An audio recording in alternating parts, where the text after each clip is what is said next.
Hi, I'm JHall, and we are doing our role play video. I'm with CReichert today in our ATTR 710 class, Integrative Health. So we're going to do our role play today. I'm going to play the part of a 22-year-old recreational flag football player that has cyclothymic disorder. And I'll be playing the practitioner, but in this scenario, I'm going to be specifically an athletic trainer. Okay. So we'll go ahead and get started. Okay, Chrissy, my parents wanted me to come in and speak with you today. They've been trying to get me to come in for a couple weeks now. I don't really think that there's a lot going on, but they wanted me to come in because of a recent episode that I had with a teammate. And that episode was that my best buddy, my best friend, is the quarterback on this flag football team that I'm on. And I really came down on him pretty hard. And it's kind of out of the ordinary for my behavior. I've never done that before.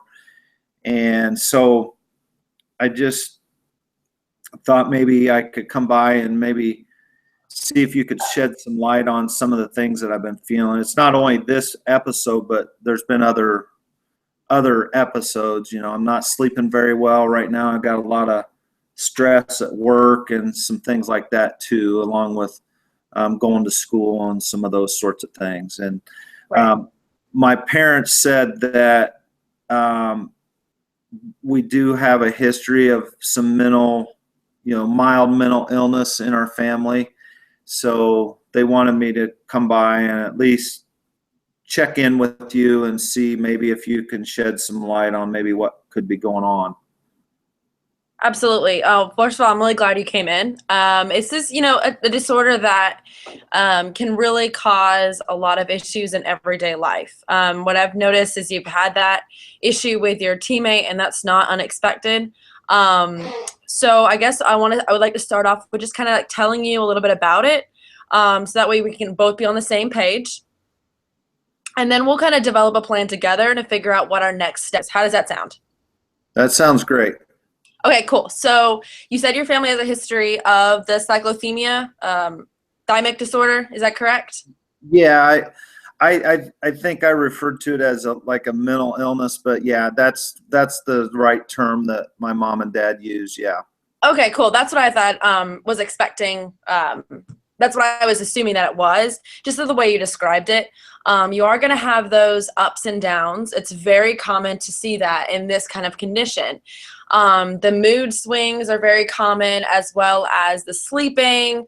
And you are in a very stressful environment, not only with your team, but also at work. So these all can be kind of all work together to make kind of a really difficult situation for you.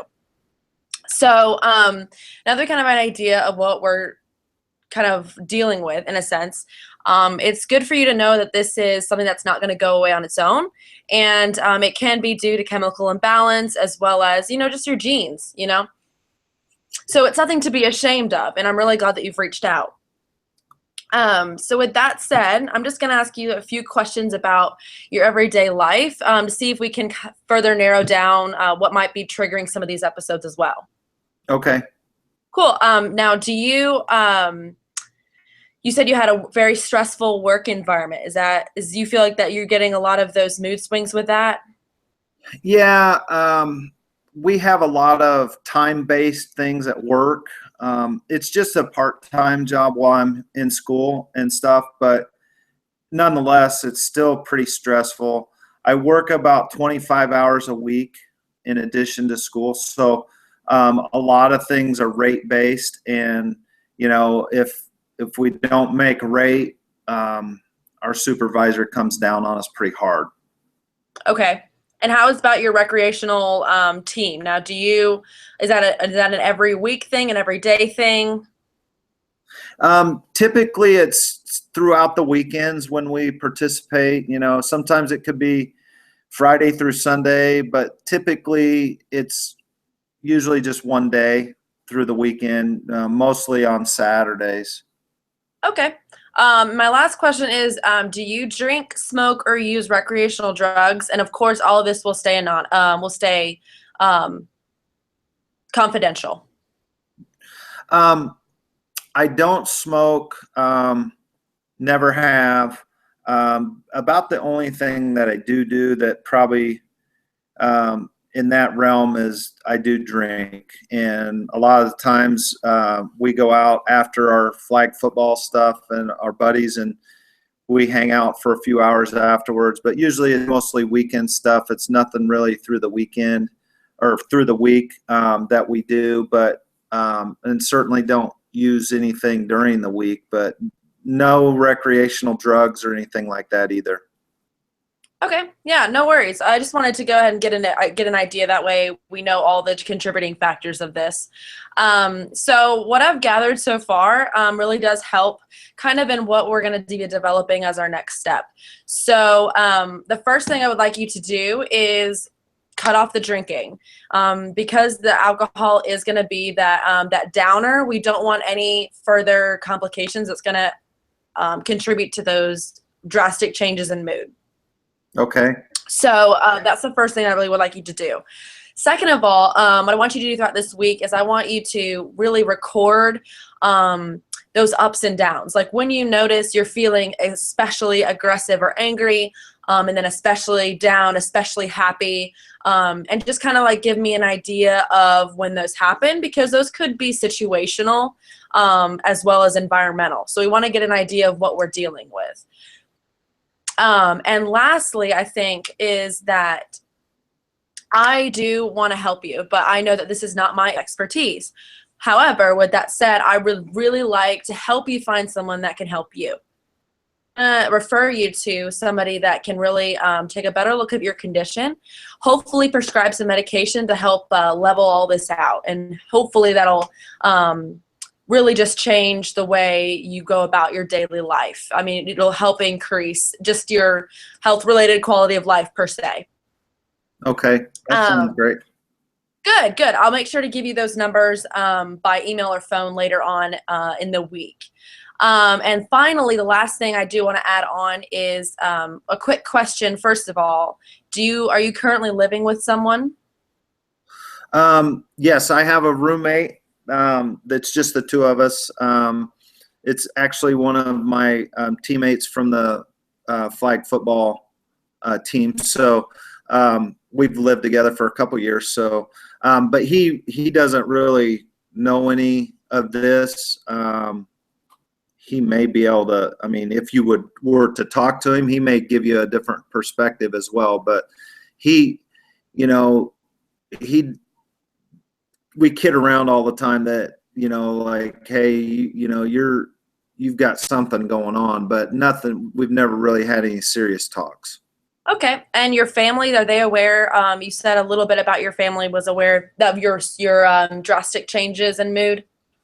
Yeah, they've noticed some things lately. Just kind of being short and kind of quick to judgment, things like that, and kind of snappy with mom and dad when I'm home on weekends and things like that.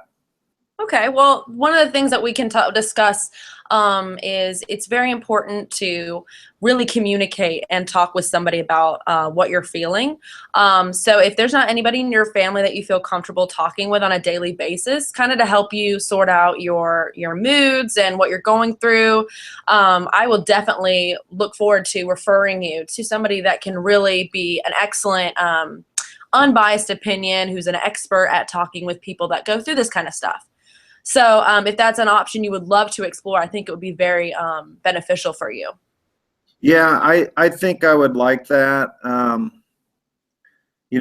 have a kind of an apprehension a little bit because I sometimes think that that's kind of reserved for people that are crazy. Right. So I have a little bit of apprehensions about that. I don't think I'm crazy, but I do think maybe that I do need to talk to somebody and allow them to kind of intervene and figure out what's going on. Of course, and it'll take time, but we can always revisit that when you're comfortable with it. In the meantime, I would love for you to check in with me on a daily basis. I'd like to see your progress and where you're going and how you're doing. Okay, that's no problem. I can, you know, I usually work, but I can, you know, I can slip in maybe before I go to work after class, you know, of a morning. If you're around at that time, I can certainly stop in and check in before lunchtime. Excellent. You can always call my office phone as well. Okay, that sounds great. Excellent. Well, we have a plan, right? I'm going to send you those referrals, and you should have nothing to worry about. We're going to conquer this together. Okay, that sounds great. I appreciate your help. Awesome. Of course.